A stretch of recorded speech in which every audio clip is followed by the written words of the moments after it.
This is Kelly Ford speaking, and this year, I am 32. The sky had turned dark, leaving only the store lights to brighten my office. A vintage clock on the wall read 9 p.m. The echoes of laughter and clattering dishes from a few lingering customer groups drifted down from the restaurant's main floor. My third establishment, Alma, had quickly gained popularity among local food enthusiasts within just half a year of its inception. On my desk lay the latest edition of a local food magazine, open to an article titled Entrepreneur of the Year, Kelly Ford. In the accompanying photo, I was captured laughing alongside the kitchen chefs. I reminded myself to stay just a bit longer as I skimmed through the accounting ledger, checking this month's financial report prepared by my brother Dylan. A sigh escaped me. Dylan had managed the company accounts for 4 years, more out of familial obligation than necessity. Despite majoring in finance, Dylan struggled to secure a stable career. At my parents' insistence, I gave him an opportunity. Growing up, the disparity in how we were treated at home was evident. Being the eldest son, my parents deemed Dylan special, despite his mediocre performance. The high expectations inflated his ego, causing envy as I achieved success and garnered attention. They attended all his baseball games, but never set foot in my club concerts, citing busy schedules. They likely took photographs at Dylan's graduation, despite his subpar grades. I graduated as a valedictorian, only to be told by my father to have excelled in sports as well. Dylan dismissed my achievements as mere luck, refusing to acknowledge my merit. After high school, my desire to attend culinary school met resistance from my parents. "We can't afford it, not along with Dylan's education," my mother said, as they blissfully funded his private university tuition. Undeterred, I earned scholarships to attend a prestigious culinary institution and trained under celebrated chefs. During school, I worked part-time in restaurants to earn money and learn culinary and managerial skills. My first restaurant opened with only a loan and savings, with no parental financial aid. Now, owning 3 restaurants, I've become a recognized figure in the local culinary scene. Ironically, I employ Dylan now. After his 3rd job ended, my parents claimed his unique talents needed the right venue. Reluctantly, I gave him a chance for family's sake, but his skills were notably deficient. Despite his mixed feelings toward my success, I remained silent to maintain family harmony. As I glanced through the final page of the financial report, a knock came at the door. "Come in," I said. Jenny, the manager of Alma and my right-hand woman, peeked in. "Kelly, may I leave now? Everyone has gone home, and the reservations are full for tomorrow," she reported with a smile. "Thank you, Jenny. Yes, have a wonderful weekend." After Jenny left, I added the report to my bag, intending to review it at home. Lately, Dylan's work has been questionable, with increasing mistakes and excuses. Stepping outside into the brisk November air, I relished the cold wind on my cheeks and turned back to the restaurant with a satisfied smile. My hard work's fruitfulness. This was something I wouldn't let anyone disrupt. As the weekend arrived, I carefully reviewed the financial report again. Discrepancies caught my attention, with numbers not aligning, and several transactions appeared obscure. Small discrepancies had become significant over time. My phone rang. It was my cousin Megan. "Hello, Megan. It's been a while," I greeted, her voice cheerful. "Yes, just busy with work. Is everything okay?" "I expected to see you at Dylan's wedding last week," she said. "I heard you had unexpected work commitments." I froze. "What wedding?" I asked. "Dylan and Candace had a small, lovely ceremony last weekend," Megan informed me. "Just them, close family and friends." I hung up the phone in a daze after hearing from Megan, who had asked curiously what was wrong when I was at a loss for words. I had heard Dylan's wedding was next weekend. Was it true? I quickly called my mother to confirm. "Hello, Kelly," she responded immediately. "Mom, was Dylan's wedding last weekend? I thought it was next weekend." "Oh, dear, did we tell you it was next week?" "It seems Dylan got it wrong," she said. That was a lie. Anger surged inside me. Why was I the only one given the incorrect date among all the relatives? "There's no need to frame it like that. It's not important," my mother added with feigned concern.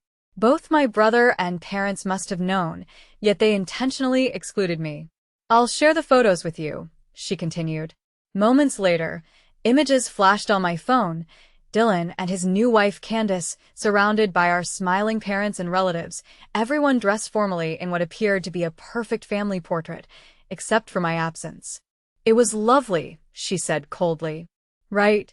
Dylan was so emotional in his speech, she added. Mom, why didn't you tell me? I demanded. Kelly, I already told you. Dylan made a mistake with the date, she replied evasively. That's not the point. Why didn't you call me right when I wasn't there? Was I the only one you deliberately left out? Silence hung in the air. Then my father's voice replaced hers. Kelly, you're always so dramatic about trivial matters. We didn't purposely exclude you. A trivial matter? I exclaimed. It was Dylan's wedding, Dad. You're always busy with work, he tried excusing. Then it dawned on me, they had always sidelined me, finding my success threatening. Dylan worked for me reluctantly, mocking me by excluding me. Enough, Mom, Dad, I said quietly. What? Enough? I snapped. I'm done with your lies. I've always been the outsider. I've tolerated this until now, but not anymore.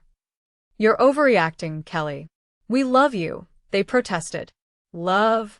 Love means respect, which I've never felt from you, I retorted.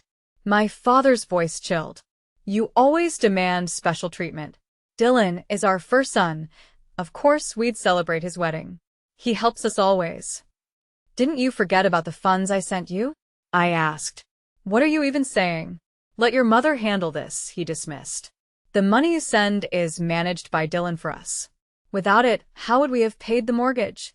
My mother cut in. I was dumbfounded. Dylan managing it? Mom, what are you talking about? I pressed. Dylan sends us money every month. Didn't he inform you he's running your company? You're just a chef, unaware of the management, she unveiled. Everything clicked. The unexplained transactions in financial records, incongruous figures, Dylan's shifting conduct. I'd been regularly remitting money to my parents. This went on over years, since the business steadied, when I enlisted Dylan for transfers. He embezzled, funneling company funds to my parents under his name. Mom, Dad, this discussion is over, I declared, hanging up. At that moment, a drastic shift occurred inside. This was a mere family betrayal. It was treachery. Dylan destroyed trust, with my parents supporting his deception. I reopened the financial report, analyzing it anew. Payments to fictitious clients, fictive expenses, withdrawals masked as management fees, all systematically orchestrated by Dylan, who embezzled far beyond family remittances. I composed myself and contacted my attorney. This is urgent, I insisted, requesting a meeting the following day. The next morning, I seized the opportunity by arriving early at the office to collect evidence before Dylan appeared. I accessed the accounting system, downloading transaction data from the past year. By 9, employees slowly trickled into the main area, Jennings arranging up front. At 9:30, Dylan arrived, as usual. Unaware of the storm brewing, Dylan entered the office late, with a confident smile and a coffee cup in hand. Good morning, Kel, he greeted, using the childhood nickname with its familiar teasing tone. Good morning, Dylan, I replied calmly. Congratulations on your wedding. It sounds like it was beautiful, I added. He paused briefly, then continued. Thanks. You must have heard from Mom, right? Why didn't you tell me? I asked. Dylan shrugged. I thought I did. Got the date mixed up, apparently. Not a big deal, right? Not a big deal? It was your wedding, I said incredulously. This is why I didn't tell you, he remarked, taking a sip of his coffee. You always get so dramatic. I'm your sister, Dylan.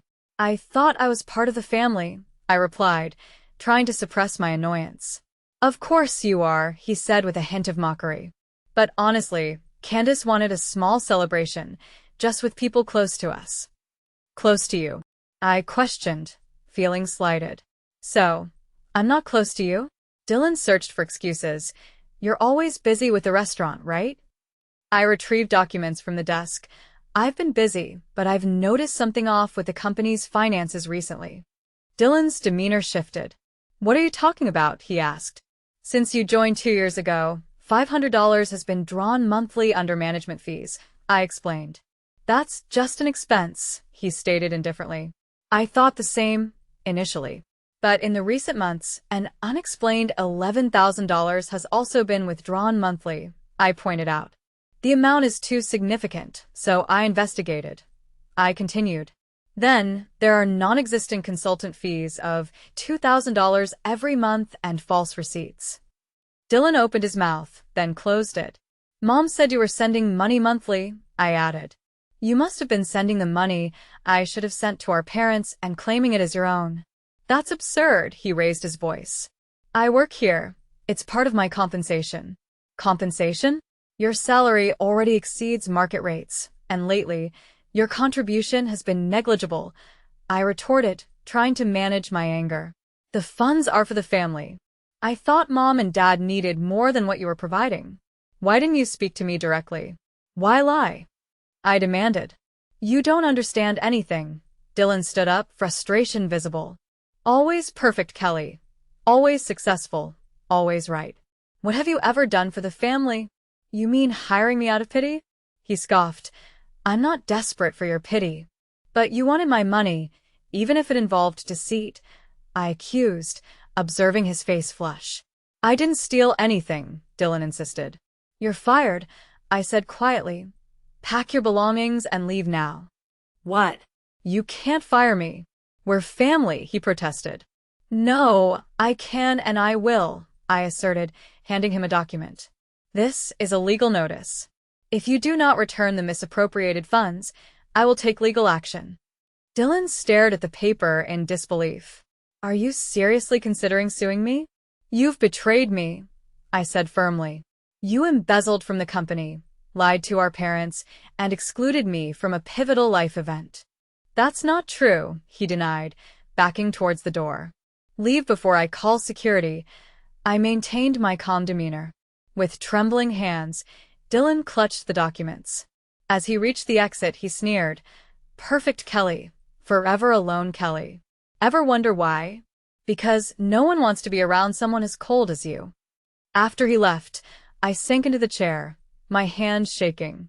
This was more than a mere firing, it severed family ties.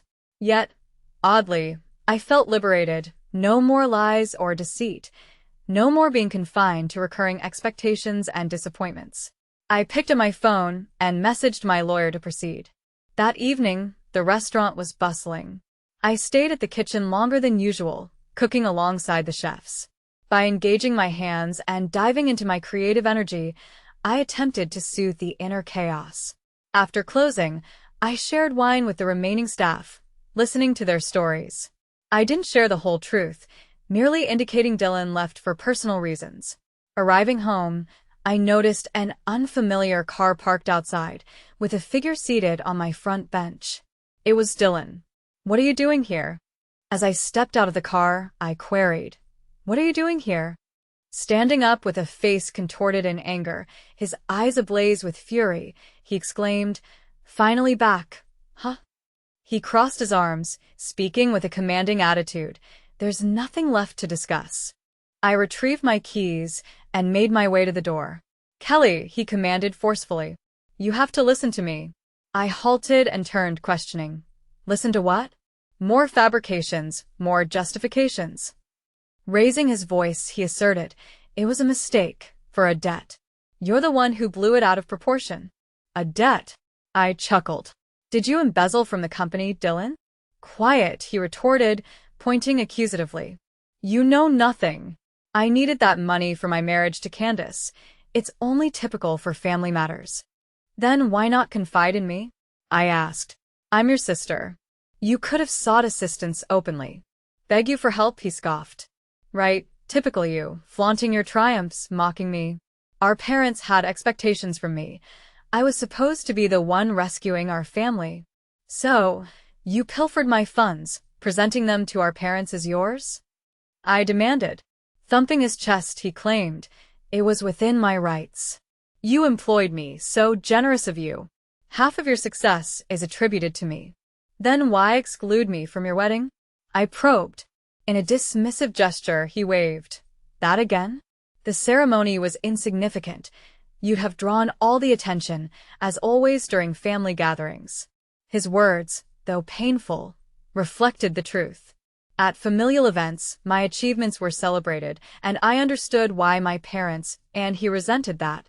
Does Candace know? I asked tersely. His face flickered with unease, replying, Nothing, not yet. She'll trust me regardless of your words. He stepped closer, intimidatingly, affirming, I told her I'm a business partner, and I am. What's wrong in stating that your restaurant is partly mine? Incredible, I sighed. Fabricated foundations, all of it. Kelly, he commanded, reinstatement. I need the job. It's your responsibility as my sister. Why should I? I challenged. If the truth reaches Candace, she'll depart, afraid of exposure. I retorted coldly. Regrettable, but I won't aid you again. This is what sisters do. His face reddened with fury, fists clenched. The conversation ends here, I stated, opening the door. Return all company assets by tomorrow. Security will oversee your visit. You'll rue this, he threatened. Just leave, I advised. Goodbye.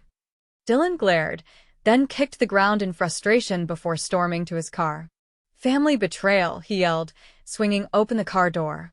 We were family, I reiterated solemnly, shutting the door softly. The engine roared fiercely, tires screeching as he sped away.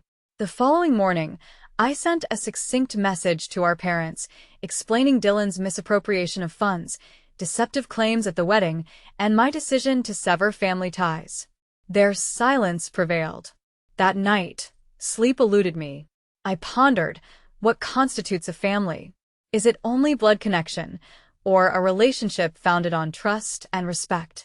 The next day, my mother phoned, Kelly, regarding Dylan. Her voice trembled. What's happened? I inquired calmly. He's devastated. Candace left after discovering the truth. He's penniless, jobless. Regrettable, I replied. His choices led here.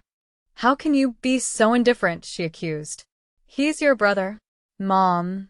I defended. He jeopardized my company reputation. For years, he shut me out. Everyone errs, Kelly, she implored. Giving him a chance? No, I replied assertively. Kelly Ford. My mother pressed. I raised you to value family. My decision is final, Mom, I concluded. The line fell into silence. For a brief moment, the line was silent before her voice turned icy. If that is truly what you feel, you are no longer part of this family. While those words stung, I had prepared for them. If that's your decision, I replied softly. Goodbye, Mom.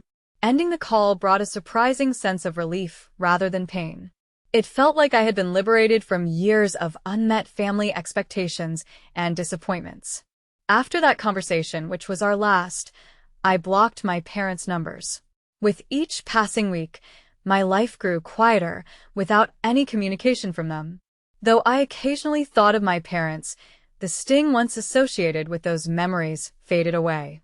My work was progressing well, largely because of the new financial manager who brought clarity and structure to the company's finances. This allowed me to advance plans for opening a fourth restaurant. One day, as I sat in my office, Jenny knocked on my door. Kelly, do you have a minute? She asked, appearing slightly nervous. Of course, what's up? I responded. She paused before explaining. Someone's here to see you, your brother. I froze. Dylan? I asked.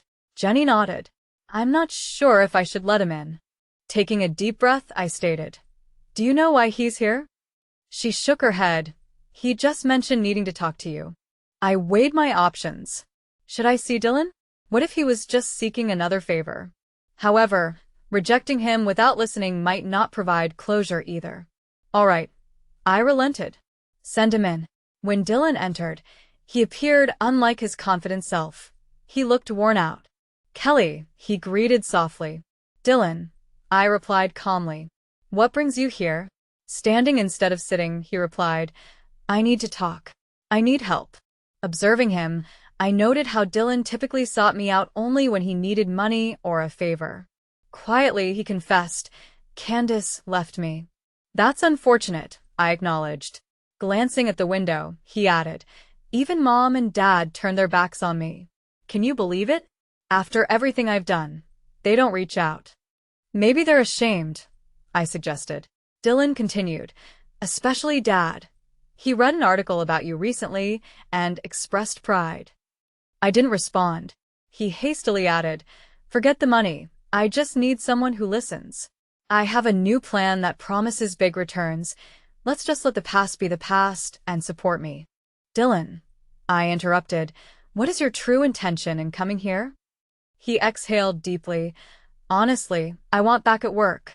None of this would have happened if you hadn't overreacted." Steadily, I met his gaze, noting no regret in his eyes. "That's not possible," I replied. "First, you need treatment for your anger issues and narcissism, problems you've had since childhood." His face briefly tensed. "That's absurd. Anger issues? Don't be ridiculous." "Is that really what you think?" I questioned. He suddenly raised his voice. "It's none of your business. You always look down on me, assume my faults. I am flawless." True to form, whenever his pride was hurt, he lost his cool, leaving me momentarily speechless. "You have a duty to rehire me," he asserted forcefully. "We're family, aren't we? Will you ignore our blood ties as well?" "Whatever you say, my decision stands," I asserted softly. "Dylan, you need help. It would be better for you." "Shut up," he yelled. "You don't get it. It's your fault, not mine." Enraged, he stormed off, slamming the office door, and hurriedly crossed the parking lot, angrily driving away with screeching tires. Jenny returned, asking, "Are you all right?" I nodded. "Yes, I'm okay." "What did he want?" she inquired. Looking for a way to avoid facing himself, I explained. Months later, Dylan's trial commenced, and the judge mandated anger management therapy for him, suggesting it might be the best solution. I also ceased all financial support to our parents. While their lives seemed increasingly challenging, they hadn't contacted me.